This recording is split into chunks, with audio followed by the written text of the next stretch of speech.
with Espacio Público, an organization which defends freedom of expression, right, and access to public information. And I'm the coordinator of the Media and Social Responsibility Department. I have BA in journalism from the University in Skopje, St. Cyril and Methodius, and MA in democracy and human rights from one of the partners of the Global Campus, that's the Sarajevo and Bologna joint degree. I'm LGBTI and feminist activist since 1995. I'm co-founder of one of the LGBT organizations first legally registered in the whole Muslim world. I work with the organization Hilm. It's an organization that was created in Lebanon to give protection to LGBTQI+ individuals. So my work with them is mainly to manage the safe spaces. This is my area of expertise. However, I'm an activist, so I lead the campaigns, I do fundraisers, and social media, everything else. My main preoccupation this day is the work for the Index on Censorship, that is a UK-based organization from London that is dealing with freedom of expression issues, and they are leading a project on mapping of media freedom violations in Europe and the neighboring countries. I'm also ecologist, anarchist, and I'm a member of Young Women Civil Society Advisory Group for Europe and Central Asia. Also, I write for the Italian think tank Osservatorio Balcani Caucasus Trans Europa. And I'm also a member of Young Women LGBTI Informer Reference Group. And also, I was part of the fact-finding mission of European Center for Press and Media Freedom, that's stationed in Leipzig, in Germany. And I was part of the fact-finding mission in the Republic of Macedonia, that was last year, and I was the one who was drafting the final report. I'm a fellow, I'm from the Sakharov Fellowship, and this is the second part of the fellowship, because we at first went to the European Parliament to learn how it works, and then we have this whole week learning amazing stuff about the basics of human rights, because sometimes as we are working on the field, we sometimes can forget about some things, and it's really good to come back to the basics. Okay, so I applied to the Sakharov Prize Fellowship and I got accepted. So we came to Brussels first, and then now we're here in Venice.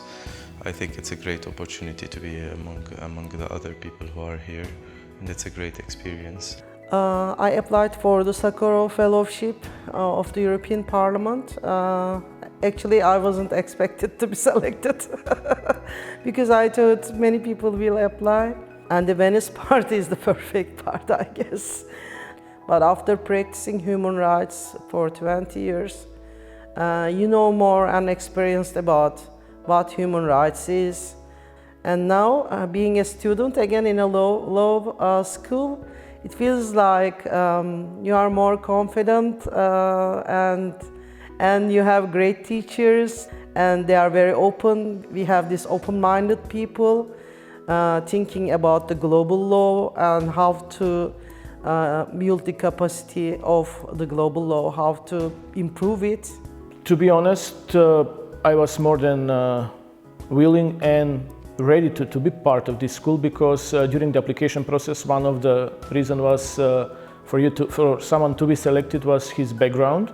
And because of my MA in democracy and human rights, I find this place very, let's say, like my second home, because the university that we're studying is also part of this campus. The nice thing is that not everyone has the same level of experience or anything, so you get to re-question everything, all the past you passed through, and all the time, the things you processed and continued on thinking on and practicing on the ground. So, and then it gives you a certain aspect for other contexts, how people are doing things differently in their context. Yes, for example, I've talked with a girl from China. She's working in Amnesty International, and she was very, very interested in my country, and I was very, very interested in her country, and we were just sharing experiences. And there's another girl from Thailand, and we were sharing about our work because we both work in freedom on the freedom of expression field, and we realized that our problems were so similar, even being from so different places. And that was very interesting because we could share how to solve the problems and how they are addressing their problems and how we are addressing the problems, and seeing that we have chances. Each one is working on a cause really, so no one is working generally on human rights. So each one has chosen a path and believes in it and is devoting his time for it. We are fellows, but they are students. It's great to discuss human rights issues in the same class with them. So I think it's interesting combination of practical skills and theoretical. And it's also a good interactional exercise with the students, for them also to see what other people are doing and what are the problems they're facing. And it's good for them because in the future, I guess they're gonna have like a similar experience and they're gonna grow with it. And another thing that I must emphasize is the diversity of the group. Because in one room you have people from all continents, I mean the world, in just one room.